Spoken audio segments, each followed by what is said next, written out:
Uplands areas are generally a mosaic of key habitats including peatland and bog, wet and dry heath, and upland grassland. Upland heath, also known as heather moorland, is the dominant land cover in Scotland, extending to approximately 30% of the total land area. The biodiversity value is enhanced where the upland mosaic also includes habitats such as woodland, trees, scrub, and wet flushes. Uplands sequester and store carbon and provide habitats which support biodiversity and iconic species such as black grouse and mountain hare. In addition, uplands support soil formation and nutrient cycling, deliver on soil quality and erosion regulation, support livestock and wild foods, and offer landscape and amenity value.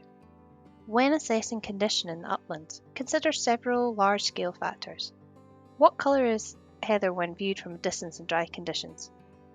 Heather in good condition will be purple when flowering or brown at other times of the year, whereas poorer areas will look grey. Are there sheep scars? These are crescent-shaped breaks in the vegetation with bare ground on steep slope. In good condition there will be few of these and any present will be revegetating. Has the area been burned?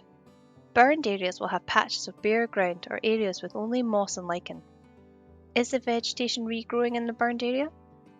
Are there extensive areas dominated by bracken? Thick bracken outcompetes grassland habitats which can be species rich. Are non-native invasive species such as rhododendron present? These species have negative impacts on upland mosaics. Then consider smaller scale, close-up factors relating to upland heathland and grassland. For heathland, is heather cover decreasing, staying the same or increasing? What is the height of the heather? Is it uniform or is there variation in heights? In good condition, there will be good cover of heather with varied structure. How much browsing is there on heather shoots?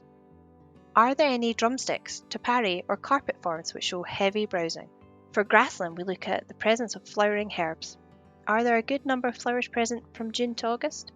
Flowers such as heath bedstraw, harebell, wild thyme, and tormental are found in upland grasslands.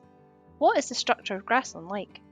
Ideally, grasslands should offer a varied structure and a mix of vegetation heights rather than being uniformly short. Is there accumulation of dead plant litter?